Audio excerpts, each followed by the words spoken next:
السلام عليكم. كنتمنى ان شاء الله هذا الفيديو يلقاكم بصحه جيد وباش ما كتمناو. وقبل ما نبداو الفيديو ان شاء الله كنتمنى رمضان يدخل عليكم بالصحه والسلامه وباش ما تمنيتو. كيف ما كتشوفوا بدينا في التحضيرات ديال رمضان وبدينا بالوصفات والشهوات من دابا.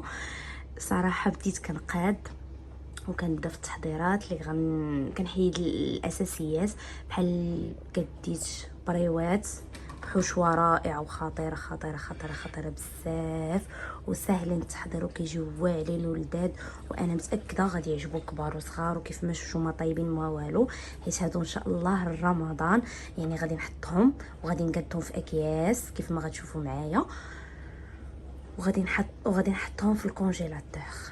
ويلا ندوزو نشوفوا طريقه التحضير ونشوفوا المقادير اللي غادي نحتاجو في هذه الحشوه الرائعه. اول حاجه غادي نحتاجو في هذه الحشوه ديال البريوات، عندي هنايا 3 الحبات ديال البصله متوسطين اللي مقطعين على هذا الشكل. انا استعملت لها شوار، ممكن تستعملوا حتى اليد. ضفت ليهم الملحه الابزار وواحد الضامه ديال الكنور، وغادي نضيف زيت العود وغادي نشحرها مزيان وغادي نخليها حتى طيح وتتبل، وغادي نضيف معاها واحد شويه ديال الثومه اللي غادي نوريها لكم، معجون ديال الثومه كيفاش كنقادو، وغندير عليه فيديو بوحدو والطريقه كيفاش كنقادو. ومن بعد ما دبلات عندي البصله ضفت ليها الدجاج اللي مقطع على شكل مربعات صغار، وغادي نحاول نفرقو بهذه الطريقه، وغادي نخليه يطيب على بوطه مهيله حتى يطيب ليا مزيان ويطلق ماه ويدخل ليا مع التشرمولات البصله ومع البصله والتوابل الثومه والمليحه والبزار. عاد غادي نضيف ليه القزبر والمعدنوس، ولكن حتى يشد عندي لون بعدا في الاول. من بعد ما الدجاج طاب ضفت ليه الربيع قزبر والمعدنوس، وغادي نضيف ليه الكريم فريش او الكريمه السائله، ممكن تستعملوا اي نوع كتفضلوا. انا كنستعمل ديال الجوده كتجيني زوينه وخفيفه. غادي نضيفها وغادي نقص البوطه وغادي نخليها حتى تعقد ليا هاد الحشوه مزيان وتعلق بالكريم فريش. شوفوا لي الحشوه رقم 1 كيفاش جات. خليتها دابا كتبرد باش نبدا نعمر بها الورقه ديال البسطيله، كتجي رائعه ومعلكه، كتجي شي حاجه خطيره خطيره. اول حاجه غنوريكم الشكل اللي قديت. حاولت اني نفرقهم بحال هكا حيت غادي نديرهم في كونجيلاتور هو الاول، عاد من بعد غادي نحطهم وحده بوحده بالحساب في الميكات او في الاكياس كيف ما كتشوفوا. واخا الورقه الصراحه اللي جات الام ديالي شويه ناقصه، ولكن حاولت اني نقادها رغم ذلك. المهم الطريقه انا كيفاش كنقاد، كنقطع الورقه كنجيبو الا كنت غندير بريوات صغار او موين، كنحاول ناخذ الورقه تكون شويه صغيره ما تكونش كبيره، وكنقطع على جوج، كنحاول نجمع لها الجناب، وكنضيف الحشوه ديالي بهذه الطريقه، كنحاول نفرقها كما شفتوا.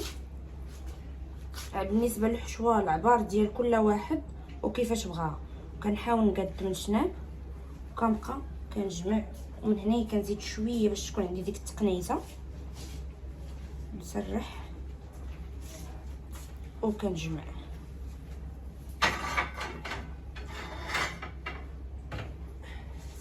باش تعطيني شكل بريوات.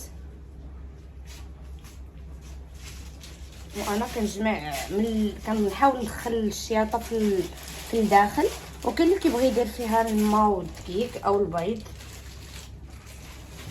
نعاود معكم واحده اخرى. هانتوما واش تعرفوا بلي الورقه راه خايبه، شوفوا كي كتقطع كاين ماشي مشكل.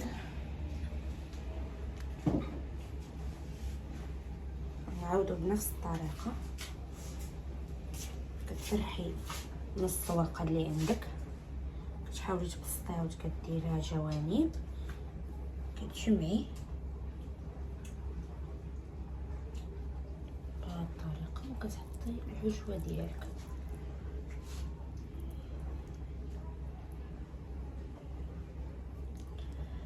كتبدا الجمع.